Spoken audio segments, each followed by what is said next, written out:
Good evening. It began as an ordinary school day that was almost over when gunfire erupted this afternoon.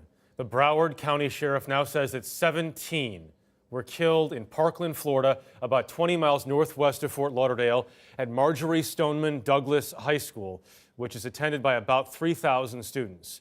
A suspect was taken into custody, as you see here, a few miles from the scene this afternoon. We'll have much more on him in just a moment. We have extensive coverage tonight, beginning with Manuel Bojorquez in Parkland, Florida. We do caution you, some of the video you're about to see is graphic. Manny?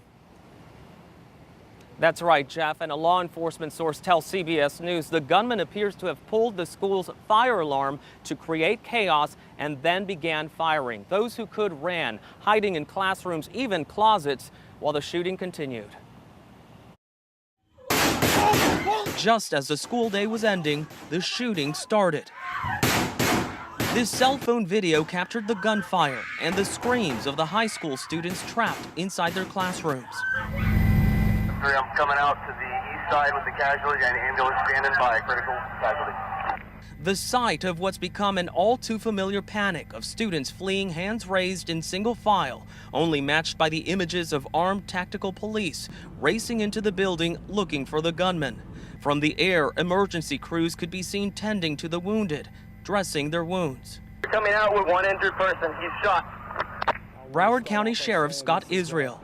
We've had approximately 14 people transported to area hospitals with varying degrees of injuries. Description of the subject is going to be a white male, last seen wearing a burgundy shirt. The sheriff says the alleged gunman was captured off campus. He was seen surrounded by police, being placed into custody. There's the guy being put in the back of the car. He was taken into custody, I believe, about an hour after he left Stoneman Douglas, after he committed this horrific, homicidal, detestable act.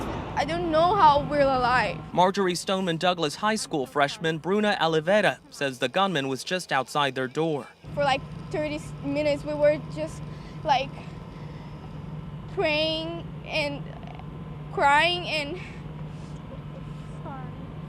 and then the police came and we just got out. When the lockdown was over, distraught parents raced to the scene. Even more emotional teenagers relieved to be outside. School Superintendent Robert Runcie. It's a horrific situation.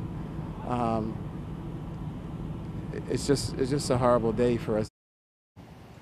Some students are still being reunited with their parents even hours after the shooting because of the painstaking task of evacuating the high school and interviewing all witnesses while at the same time ensuring that no one else here poses a threat. Jeff? And so, right, Manny, so they have to get all the students, or they're trying to get all the students as much as they can into one place and then take them to a hotel and reunite them with the parents.